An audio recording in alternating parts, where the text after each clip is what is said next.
welcome to the Columbia Daily Tribune's Behind the Stripes webcast. This is Tribune sports editor Joe Waljasper, along with Tribune football beat writer Dave Matter. Dave, Missouri takes its first SEC road trip. We went along for the ride. Great food, some entertaining singing performances on Friday night, and then the game started, and it was dismal to say the least. Missouri, even after the end of the first quarter, when it's 0-0, really did not give the impression they were in this game. I mean, it could have easily been a few touchdowns by then, and really didn't move the ball at all except for one drive at the end of the first half, and then at the end of the game, they put in Corbin Bergstresser, and he marched them down the field against backups. Yep. But that performance was kind of enough to remind people, oh yeah, there is another quarterback, and after James Franklin struggled to the degree he did throughout the game, the question has arisen, who should be Missouri's quarterback? Is there a quarterback controversy at Missouri? Well, I don't know if you can have a full-blown controversy if the coach is coming out and supporting the starter, as Gary Pinkel has with James Franklin. He said it immediately after the game that James is their starter. He never quite used that phrase on Monday at his press conference, but he says he believes in James Franklin. He's not giving up on him, and he's still listed as the starter. So otherwise, it's just a lot of conjecture by guys like us, fans, and in some cases the players still as to who gives them the best chance to win. And I just think the two things going for that speculation or that controversy right now are James Franklin, his shoulder is still sore, and he says it's really affecting his confidence throwing the ball, and the fact that Bergstresser did come in and led them to their only touchdown. Now, granted, it was against South Carolina's backups. The game was totally out of hand, but the offense looked like it flipped a switch, and all of a sudden they could move the ball. They went 75 yards pretty easily. So I don't think I think you have to take into consideration what he did. I don't think you can totally discount it. If you watch the players' body language after that game, you talk to some of the players after the game, and on Monday, they still are pretty impressed with what he did. And you go back to James then saying that he's still has pain in his shoulder and doesn't have a lot of confidence right now. So I think it's something that's pretty alarming. Well, what I would say to that is that when James is very, very open and honest about things. 3 years ago, Blaine Gabbert was severely injured his ankle, and you would ask him how his ankle was, and he was like, what, fine, it's fine. Well, it's in a boot at the moment. Well, no, it's fine. And so I think there's just sometimes the quotes we get from people is such a reflection of their personality more than what's really going through their head in Blaine's case.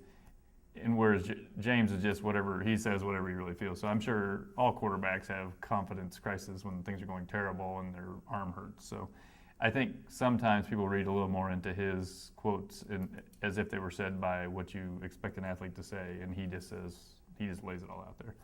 But what he did on the field is not really up for interpretation. He had a really bad game, and so did almost everybody on the field except for Marcus Lucas and Sheldon Richardson. But you can't really discount that, and it hasn't looked great all year. I haven't thought. But I would say this: I think until you get unless his shoulder's just not allowing him to make the throws, which and that's possible. That's something you have to evaluate in practice, and you have to have an honest discussion with him. But if he can make the throws, I still think he is the quarterback because we have a body of work with him from last year. He's actually proven this. He had terrible games last year and bounced back and had fantastic games. He led them to 8 wins last year. He put up good numbers. What we have from Bergstresser is just a small body of work, but I think more so than looking at what he did at the end of that game against kind of the scrubs and what he did at the end of the Southeast Louisiana game, I think you have to look at the game that he actually started and played the whole thing. Right. And which he did fine, but he didn't. I guess I didn't leave that game thinking, well, he's the best quarterback. Right. And that was that was against the defense that was okay, not great. Threw the ball 40 times, completed 21, never went downfield. Right. The same kind of things people are complaining about James. I think that may be a systemic issue with the offense more than it is either quarterback. I mean, I think they've got to open it up. I mean, it's enough talking about doing it. You have to do it. Right. We'll talk about it a little more in our next podcast, but some of the things that we think could be done to fix the offense. But I think you were kind of teetering right on the verge of a quarterback controversy. I think this week James should be your starter. He deserves that much, but I think there might be a little shorter hook for him if he really struggles early in this game. This is a game Missouri cannot afford to lose if they're going to have a winning season.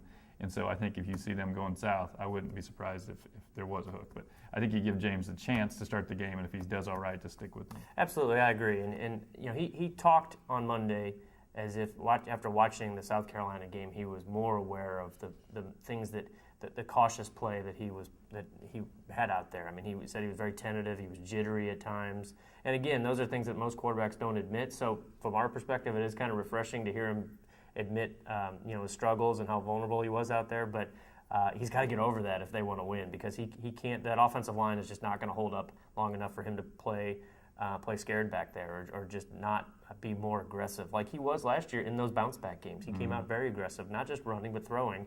And he talked Monday about wanting to be more aggressive runner, and that's the thing with Franklin. If he's not running, if he's not even a threat to running, it again takes away from what makes him a pretty effective quarterback. And he was almost a 1,000-yard rusher last year. This year he's barely positive, just because he's just not very explosive. I think part of it is by design. They don't want him running like crazy out there and putting himself at risk for injury. But that's kind of when he was at his best last year, when he was a threat to do both. I think the difference in his running numbers this year, last year, is simply the quality of the defense. I mean, Right. I don't think there's any That's a big reason he part would of be a worse runner. I just think these the defenses are better and their offensive line is worse. I mean, those are the two Right. things. But these design quarterback runs, and we'll get into that too probably on our next podcast, but I just think you need to think long and hard about how many of these you want to keep calling. A, they're not working, and B, you're beating up your quarterbacks for no real gain, and C, the running backs are averaging about 6 yards a carry. So that some of these are not James Franklin problems, some of these are coaching problems. Absolutely. Yeah. All right, well, we will delve into more of the offensive woes in tomorrow's podcast.